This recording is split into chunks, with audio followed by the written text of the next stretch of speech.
오늘은 라합 이야기 네 번째 시간입니다. 스파이 이야기죠. 라합 이야기.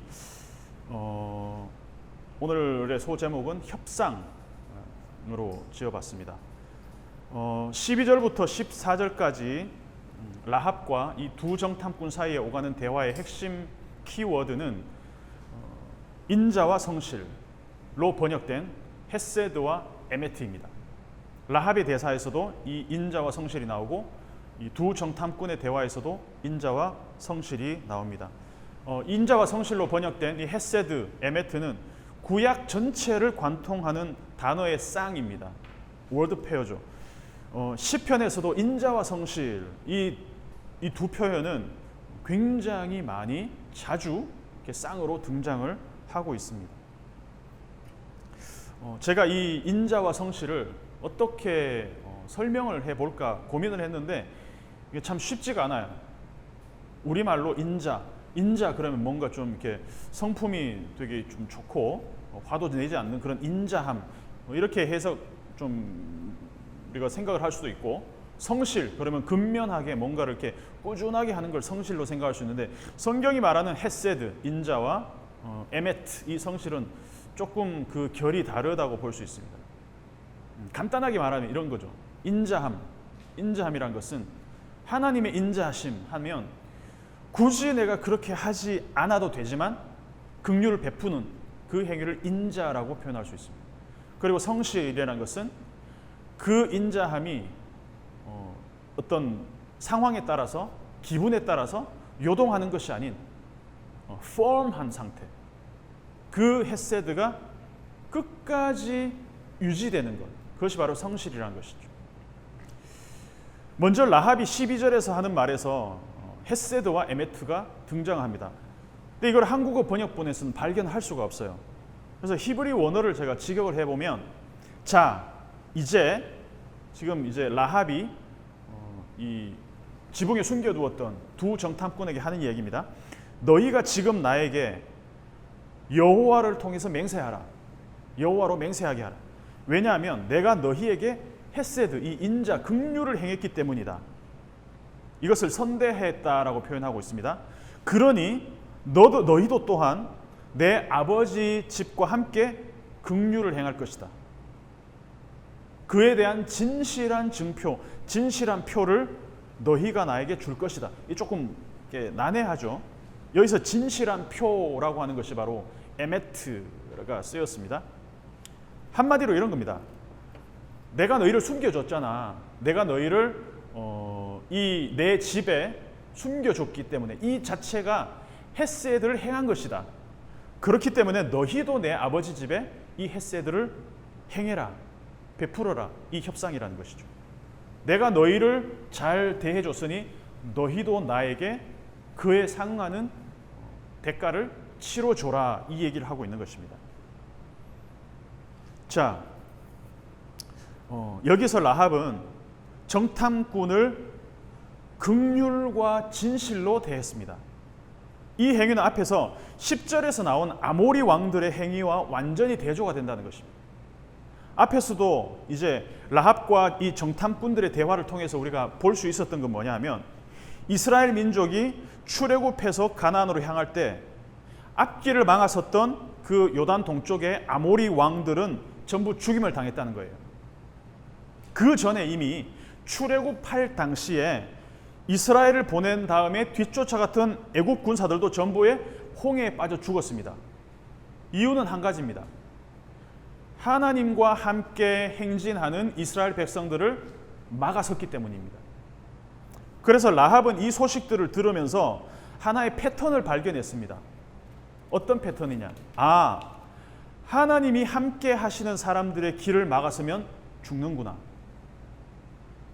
이집트 사람들도 바로가 애국 군대를 통해서 자기가 내어보낸 이스라엘 사람들을 다시 쫓아가서 다시 잡으려고 했습니다. 그러니까 이 사람들이 다 홍해 바다에 죽어버렸습니다. 수장되었습니다. 그리고 아모리 왕들, 요단 동쪽에서 이 이스라엘 백성들의 길을 막아섰던 두 왕들도 죽임을 당했습니다. 그래서 라합에게는 하나의 패턴을 발견하는 그런 계기가 됐습니다. 하나님과 함께 하시는 사람들에 막았으면 죽는구나. 라합이 만약에 이 두 정탐꾼을 숨겨주지 않고 여리고 왕에게 넘겨줬다면 어떻게 됐을까요? 라합의 운명도 죽음을 맞이하게 됐을 겁니다. 그래서 라합은 자기 목숨을 걸고 베팅을 한 거죠. 아, 내가 지금 여리고 왕에게 이 사람들을 고발하면, 이 사람들을 내어놓으면 당장은 나는 살겠지만 장차 이 이스라엘 백성들이 와서 여리고 성을 정복할 때 나는 그때는 죽겠구나. 라합은 생각을 했을 겁니다. 그래서 결론적으로 라합이 결정한 마음은 뭐냐면 이 사람들을 살려야 한다. 안 그러면 내가 죽는다. 지금 당장 죽지 않을 수 있을지 몰라도 길게 보면 나는 얼마 안 있어서 나도 이 여리고의 운명과 똑같이 죽게 된다. 그렇다면 지금 내가 베팅을 하는 것이죠. 목숨을 걸고 이 사람들을 살리자. 그러면 나중에 나는 구원을 얻게 될 것이다. 살아남게 될 것이다. 자, 그러면 반대로 라합 이전에 이스라엘 백성들이 출애굽하고 광야를 지나올 때 만약에 라합처럼 이 아모리 왕들도 이스라엘 백성들에게 헤세드를 베풀었다면, 긍휼을 베풀고 길을 내어줬다면 살아남을 수 있었을까요? 질문입니다. 살아남을 수 있었을 겁니다. 제가 그냥 뇌피셜로 그냥 제 생각으로 말하는 것이 아니라 성경을 통해서 우리가 확인할 필요가 있습니다. 신명기 2장 26절에서 3장 1절까지 보면 이 내용이 그대로 나옵니다. 자, 모세가 얘기합니다. 헤스본 왕 이 시혼에게 사자를 보내어서 평화의 말로 이르기를 나를 네 땅으로 통과하게 하라. 근데 이 통과하게 하는데 큰 길로만 행하겠다. 우리가 큰 길로만 행하는데 이제 통과하게 해라라고 좀 부탁을 했습니다. 그러니까 헤스본 왕 시혼이, 아모리 왕이 우리가 통과하기를 허락하지 않았다 얘기합니다. 우리가 여기서 지리적으로 이해할 부분이 있습니다.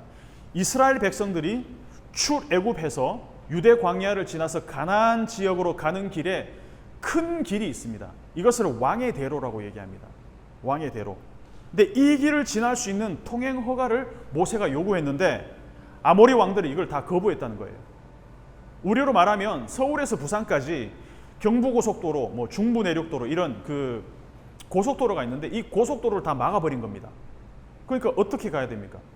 국도를 통해서 지방도로를 통해서 막 꾸불꾸불 우회해서 4시간 걸릴 길을 10시간 막 이렇게 걸려서 간 거죠.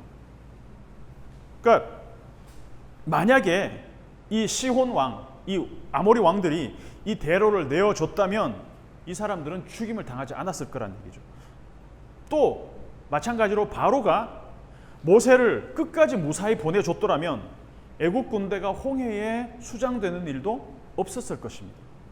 결국에는 뭐냐면 하나님이 하시고자 하는 일을 막아서는 자는 반드시 죽음을 맞게 된다는 것을 라합이 깨달았다는 거예요. 이 국제 정세 돌아가는 이야기를 딱 보니까 결론에 이른 겁니다. 그래서 라합이 결론적으로 이 정탐꾼들을 도와준 겁니다. 그냥 감정적으로 한 행동이 아니라 라합은 이미 팩트를 통해서 자신이 어떤 결정을 해야 살아남을 수 있을지를 알게 되었다는 것이죠. 얼마나 현명한 여인입니까? 여리고 왕도, 여리고의 그 똑똑한 사람들도 몰랐던 것을 라합은 깨달았다는 것이죠. 라합은 봤던 겁니다. 자, 그리고 나서 라합이 12절에 당당하게 명령합니다.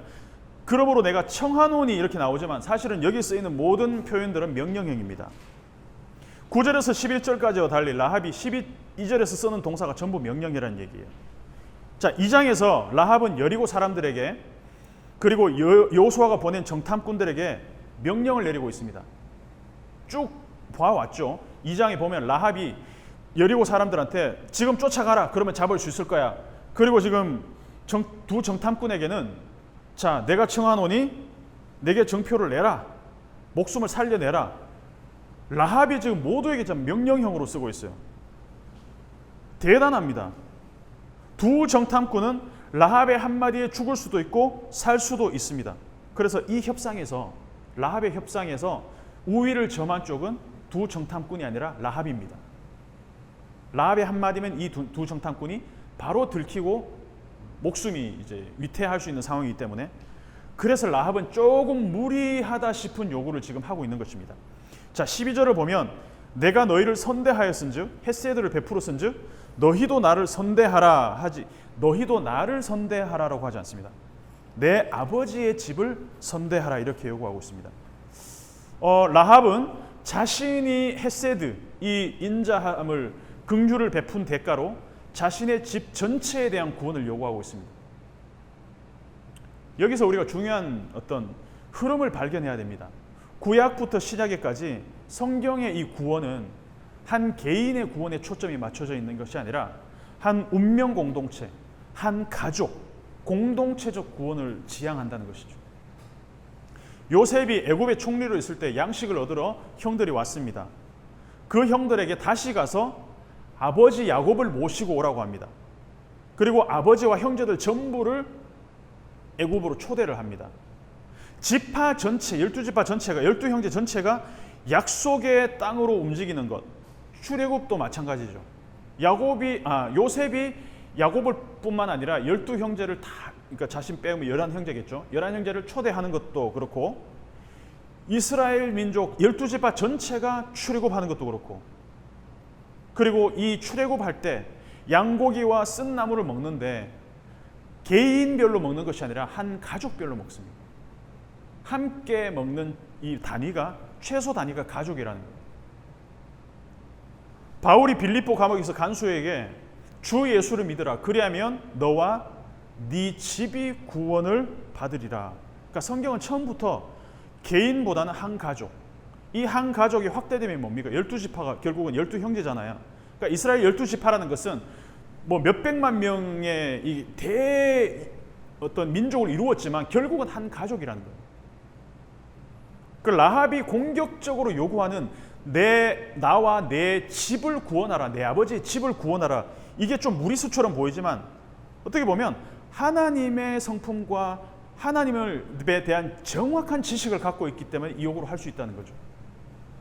라합이 봤을 때 라합이 딱 보니까 이스라엘 민족 전체를 구원하시는 하나님이시라면 나뿐만 아니라 내 형제와 내 가족 전체를 구원하는 것은 일도 아니구나라는 것을 라합이 캐치했다는 거예요.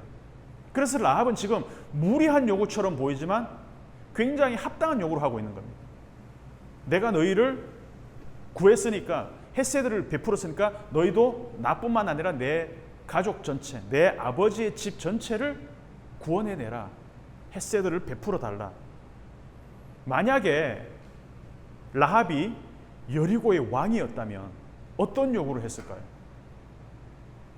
여리고의 왕이었다면 내 아버지의 집을 구원해내라가 아니라 우리 여리고 성 전체를 구원해내라 이 요구를 했을 겁니다. 분명히.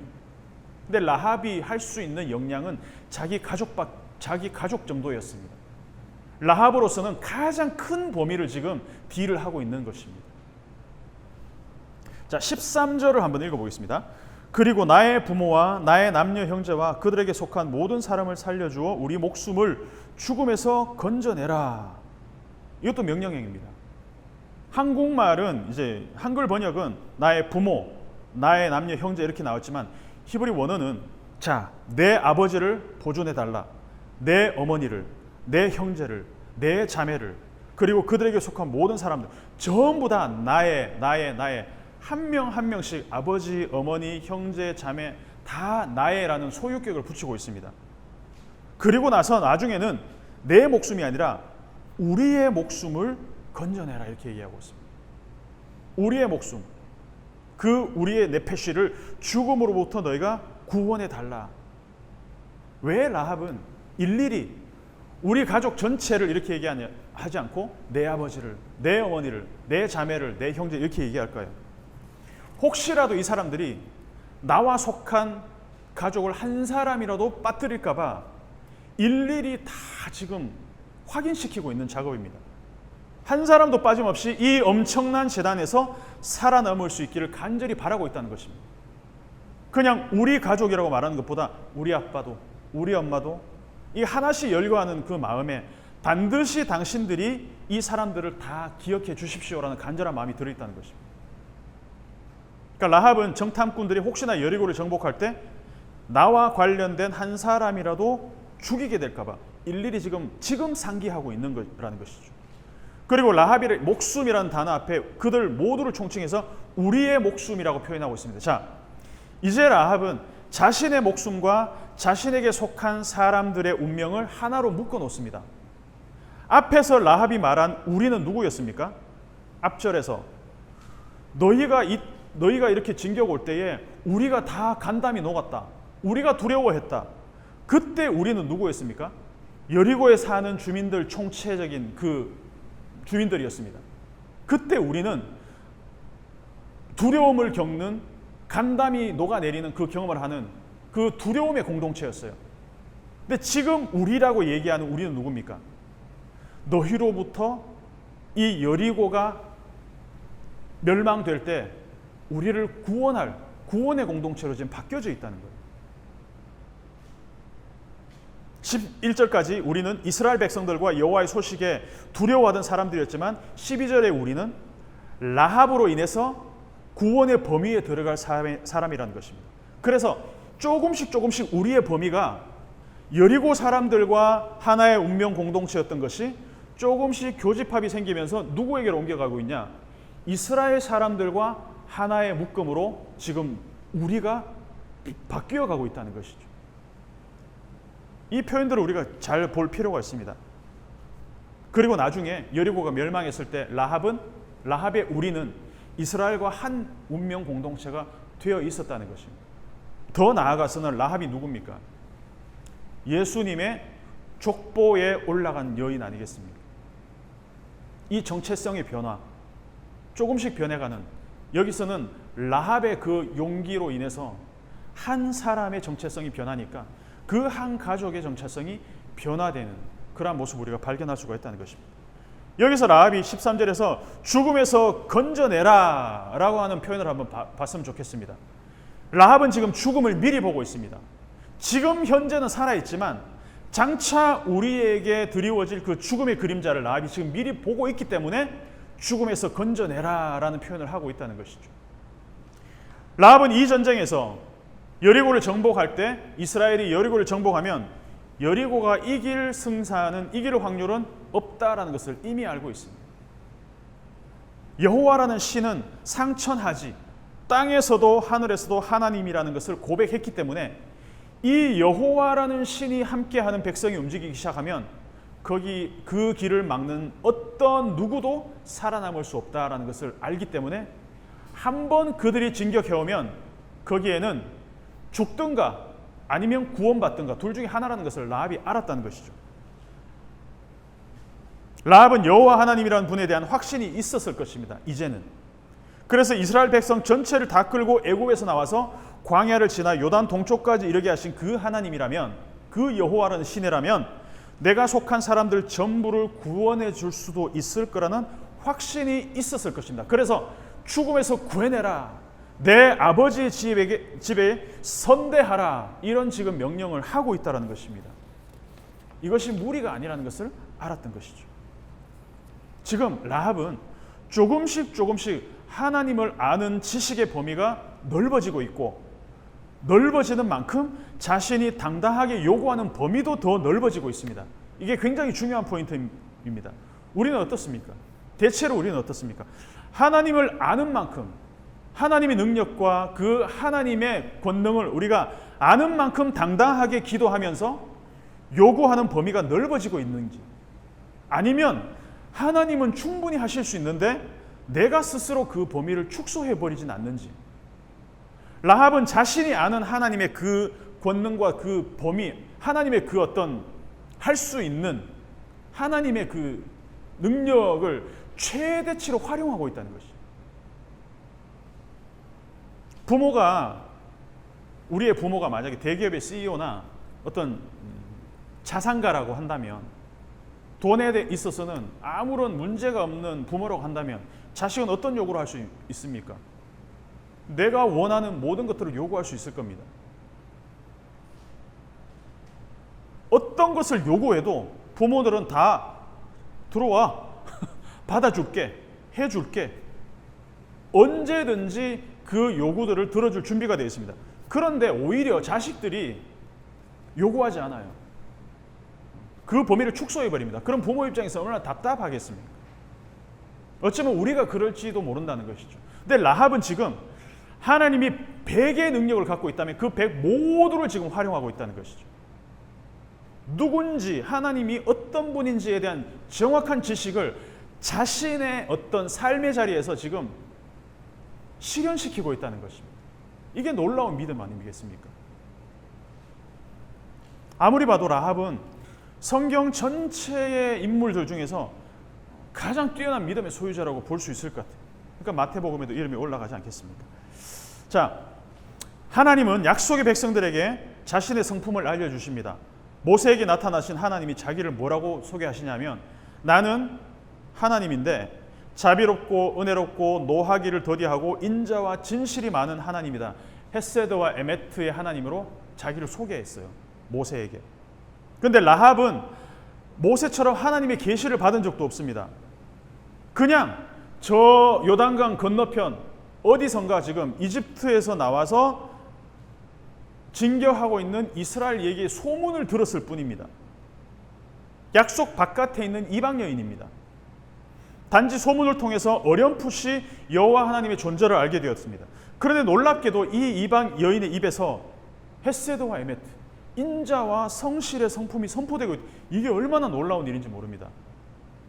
우리는 살고 있는 환경의 영향을 벗어나서 생각하기 힘듭니다. 내가 태어나서 살아오면서 접하고 몸으로 습득한 그 세계관을 뛰어넘는 거 사실 불가능합니다. 라합 마찬가지입니다. 이 여리고라는 곳에서 살면서 여리고의 문화와 여리고의 어떤 종교와 그들의 신에 대한 이해의 틀을 벗어나지 못한 세계관, 그 세계관 안에 살고 있었을 것입니다. 분명히. 그런데 이 여인의 귀에 여호와 하나님이라는 그 신의 소식이 들리고 전혀 새로운 개념의 신이 존재한다는 사실에 삶의 방향이 지금 송두리째 흔들리고 있다는 그 경험을 지금 하고 있다는 것이죠. 자신의 삶의 그 성벽에 균열이 가기 시작했다는 것입니다. 그래서 라합은 평생 해본 적이 없는 도전을 하고 있습니다.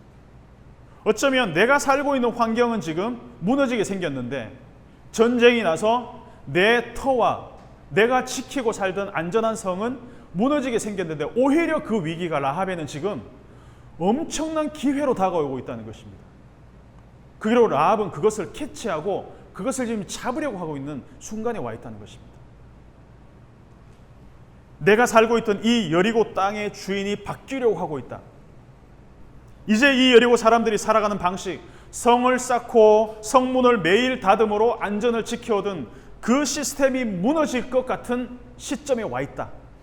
그리고 그 여호와라는 신이 안전을 지켜주는 새로운 시스템이 지금 이 땅에 전환되고 있다는 것을 라합이 캐치하고 그 패턴을 읽어버렸다는 것입니다. 저는 이 이야기가 저와 우리의 이야기가 되었으면 좋겠습니다.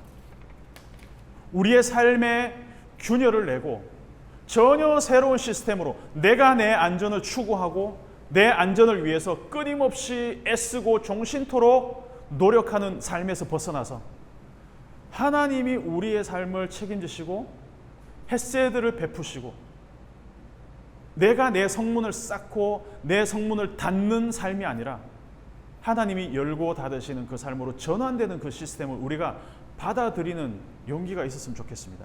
14절을 한번 읽어보겠습니다. 그 사람들이 그에게 이르되 네가 우리의 이 일을 누설하지 아니하면 우리의 목숨으로 너희를 대신할 것이요 여호와께서 우리에게 이 땅을 주실 때에는 인자하고 진실하게 너를 대우하리라. 여기서도 헤세드와 에메트가 나타났습니다. 제가 만약 드라마 작가라면 이 이야기를 오늘의 에피소드를 드라마로 만든다면 저는 14절 그 사람들이 그에게 이르되 딱 여기서 한 회를 마치겠습니다. 우리가 드라마 볼 때 대체로 어떻게 끝납니까? 주인공이 막 중요한 말을 하려고 할 때 거기서 끝납니다. 감질만 나게. 다음 화를 보라는 거죠. 흥미롭게 읽기 위해서는 잠시 여기서 읽기를 멈추는 것도 괜찮아요. 과연 이 두 정탐꾼은 라합의 요구에 어떻게 반응할까? 와, 궁금해 미치겠어. 라합이 조금 무리수 둔 것 같은데, 라합이 약간 좀 과한 협상을 하는 것 같은데, 과연 이 두 정탐꾼이 이 딜을 받아들일까? 그 다음 대사들을 한번 이제 상상을 하면서 읽어봤으면 좋겠습니다. 자, 그래서 14절을 읽기 전에 독자들은 긴장감을 갖고 읽을 수가 있습니다. 라합이 무리수를 던진 거 아닐까? 하지만 정작 여리고에 들어오면 라합에게 한 이 약속들을 또 이 사람들이 바꾸는 건 아닐까? 이런 생각들을 우리가 해볼 수 있습니다. 그리고 두 정탐꾼이 마침내 입을 엽니다. 14절을 보면 네가 만약 우리의 일들을 발설하지 않는다면 우리의 목숨을 당신들의 것으로 대신할 것이다. 딜 받아들였습니다. 그리고 여호와께서 우리에게 이 땅을 주실 때에 우리는 당신에게 인자와 성실을 행할 것이다. 자, 앞에서 라합이 했던 말 중에 인자와 성실, 헤세드와 에메트가 나왔습니다. 근데 지금 이 두 정탐꾼의 입에서도 헤세드와 에메트가 나오고 있습니다. 라합과 두 정탐꾼이 서로 인자와 성실, 헤세드와 에메트를 서로 주거니 받거니 하고 있습니다. 먼저는 라합이 두 사람에게 헤세드를 행하고 신실한 에메트의 표시를 달라고 요구를 합니다. 이 두 사람은 라합에게 헤세드와 에메트, 인자와 성실을 행할 것을 약속하고 있습니다. 우리는 성경을 읽으면서 하나님의 인자와 성실과 구원과 약속과 이런 것들을 너무 자주 접했지만 그것들이 너무 교리적인 개념적인 것들로 치환되었기 때문에 그냥 이런 말들을 읽어도 별로 감흥이 없습니다. 근데 라합에게는 지금 인자와 성실과 구원과 목숨, 약속 이런 것들이 내 실제 목숨이 달려있는 굉장히 내 생존과 관련된 절박한 표현들입니다. 그래서 라합에게는 이 사람들이 약속하는 인자와 성실은 목숨 걸고 붙들어야 되는 약속인 거예요. 왜냐하면 그 사람들이 이 약속을 행하지 않으면 나와 내 가족들의 안전은 보장이 되지 못하는 것입니다. 목숨 걸고 쓰고 있는 표현들이라는 것이죠. 그리고 실제로 라합은 이 두 정탐꾼을 목숨 걸고 헤세드로 살려주었습니다. 그리고 이 정탐꾼들도 목숨을 걸고 자기들의 목숨을 담보로 하고 라합을 살려주려고 하고 있습니다. 이 놀랍지 않습니까? 우리 목숨으로 너희를 대신할 것이요, 너희가 살아나지 않으면, 너희를 구원하지 못하면 우리가 죽겠다. 이 두 정탐꾼의 수준도 놀랍습니다. 이 라합과 두 정탐꾼 사이에서 오가는 이 헤세드와 에메트, 이 실제적인 살아있는 이 헤세드와 에메트의 이 현장감을 우리의 이야기로 좀 받아들였으면 좋겠습니다. 텍스트가 우리에게 던지는 도전입니다. 하나님의 헤세드, 하나님의 인자하심은 그냥 개념으로 머물러 있는 것이 아니라 라합이 실제로 행동할 때 그것이 실제가 되었습니다. 이 두 사람을 구원했습니다. 그리고 나중에 여리고가 무너질 때 라합에게도 헤세드를 베풀 때 이 사람들 간의 헤세드가 교환되면서 하나님의 헤세드가 실제가 되어버린다는 것입니다.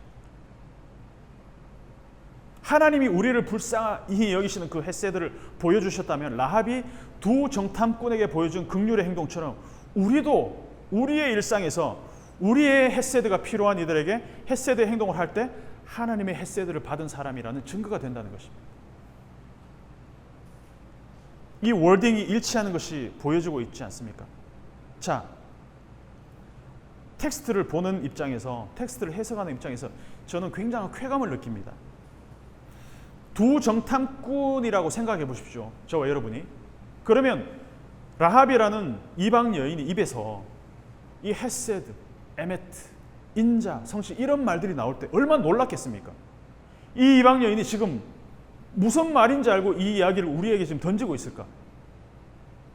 만약에 우리가 성경도 전혀 알지 못하고 하나님을 알지도 못한다고 생각하는 사람이, 교회에 출석해 본 적도 없는 사람이 구원과 은혜와 하나님의 성품에 대해서 막 얘기한다고 합시다.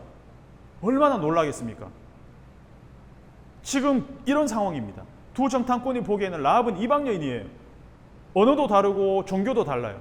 근데 이 여인이 하나님의 성품을 완전히 이해하고 그 하나님의 구원을 공격적으로 지금 요구하고 있습니다. 이 두 정탐꾼의 입장에서는 얼마나 심장이 뛰겠습니까? 이 요구를 받아들이지 않을 수가 없습니다. 자기의 목숨을 걸고 헤세드를 베풀었는데 어떻게 우리의 목숨을 걸고 이 여인과 이 여인의 가족을 살리지 않을 수 있을까? 아니 이 이방 여자가 뭘 알고 우리를 이렇게 대해주고 우리를 이렇게 살려주고 있는 걸까? 지금 라합이 목숨을 걸고 이 두 정탐꾼도 자기의 목숨을 내어놓고 있습니다. 그리고 그 사이에서 하나님의 구원이 실제로 이루어지고 있다는 것입니다. 머리로 아는 교리적 구원이 아니라 실제로 다가오는 구원의 그 경험이 우리에게 있기를 바라겠습니다. 머리로 아는 인자와 성실, 헤세드와 에메트가 아니라 실제로 누군가에게 인자와 성실을 베풀 수 있는 경험을 우리가 우리의 컨텍스트 안에서 했으면 좋겠습니다. 이 놀라운 연결고리들, 이것을 우리가 발견했으면 좋겠어요. 라합은 정탐꾼들에게 인자를 베풉니다. 성실을 베풉니다. 그리고 정탐꾼은 자기들의 목숨을 걸고 라합의 가족들에게 인자와 성실을 약속합니다. 이때 하나님의 큰 그림이 완성이 되어져 가고 있다는 것입니다. 하나님의 인자와 성실은 그냥 개념으로 머물러 있는 것이 아니라 실제로 이 땅에서 사람들끼리 그 나누어지는 목숨과 목숨의 교환을 통해서 하나님의 헤세드와 에메트가 이 땅에 실제로 이루어진다는 것입니다. 이것을 우리의 삶에서 실제로 경험하고 누리게 되는 저와 여러분이 되시기를 주님의 이름으로 축복합니다.